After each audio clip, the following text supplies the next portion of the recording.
findings from our study. My name is Oluwasegun Akinyi. We have no disclosures.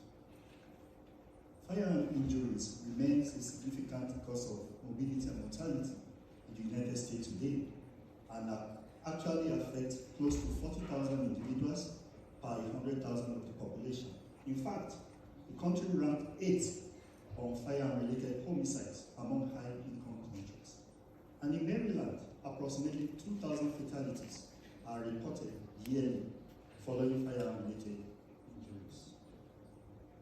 While several studies have demonstrated the association between social determinants of health and adverse outcomes, the significant influence of neighborhood poverty on firearm-related injuries cannot be overemphasized. So in the present study, our objective was to determine if there is any association between the Distress Community Index, which is a measure of neighborhood poverty, and the rate of firearm injuries in Maryland. To test our hypothesis, we conducted a retrospective analysis using the Maryland State Emergency Department database, and our study spans from January 2019 to December 2020. The Distress Community Index actually is a measure of neighborhood poverty and is socioeconomic metrics and has 7 indices. The indices include the share of the population who are age 25 and above who lacks a high school education, the share of individuals who are living below poverty line in the community, the share of the population who are unemployed, the share of housing units that are vacant, household median income, change of establishment, and also change in employment between 2016 to 2020. This Distress Community Index is a numerical score that ranges from 0 to 100, with higher scores representing more level of neighborhood poverty. And these are divided into 5 quintiles: prosperous, which are the richest neighborhood, and then the distressed, which are the poorest neighborhood.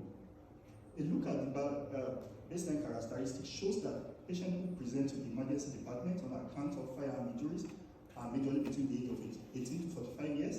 They are predominantly males, and also predominantly 84.5% of these patients are blacks.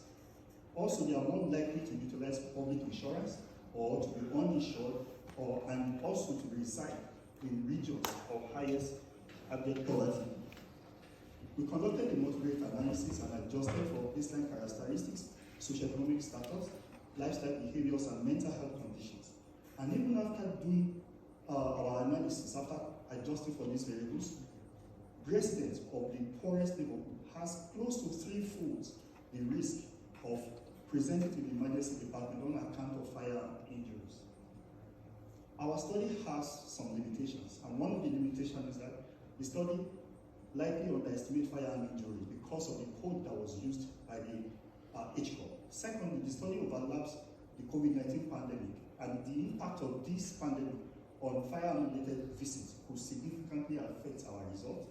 And lastly, the retrospective study design cannot prove causality.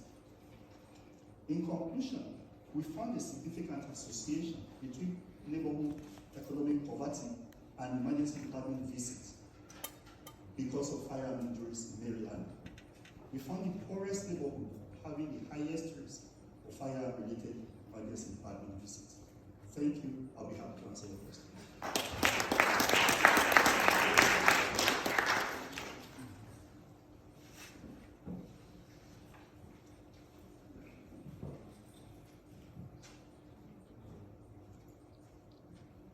Thank you.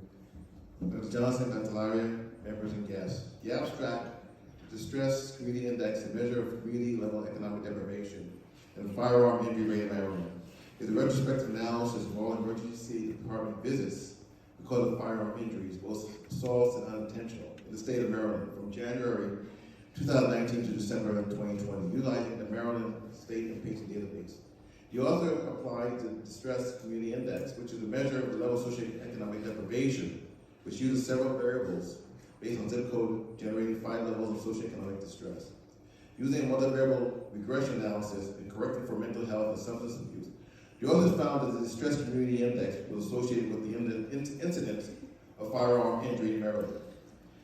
These findings are not unexpected. It represents a sad commentary, especially when the victims are predominantly blacks, males, with ages ranging from 21 to 35.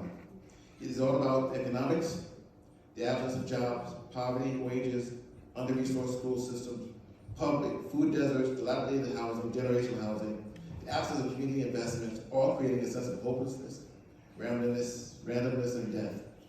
As Supreme Court Justice Ketanji Brown Jackson wrote in her dissent in the Student for Fair Admission versus the President and Fellows of Harvard College and the University of North Carolina, gulf-sized race-based gaps exist with respect to health, wealth, and wellness of American citizens. They were created in the distant past, but have indisputably been passed down to the present day through the generations. I assume the highest incidence of firearm injuries occurred in the poorest neighborhoods that were black in Baltimore. My question to the author is simple. Where do we go from here? As gun control laws have not been impactful, does it begin with reparations to create black economic empowerment and generational wealth?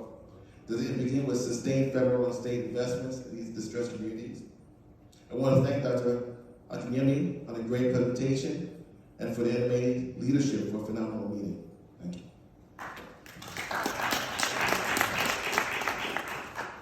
Thank you for your review and the questions, sir. The use of the distress community index actually introduces a different dimension to handling the problem of firearm injuries in the United States. Looking at these socioeconomic metrics, we can actually focus our attention on these socioeconomic metrics.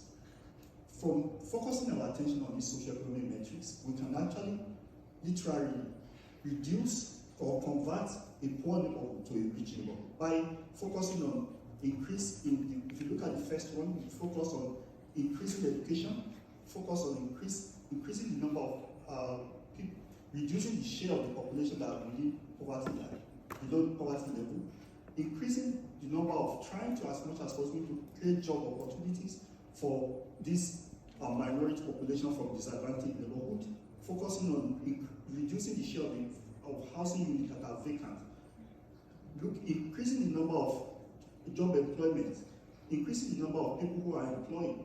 I believe that focusing more on these the 7 metrics, indices of the socioeconomic metrics, could give us a different dimension in tackling the issue of firearm injuries in Maryland and the country at large. Thank you.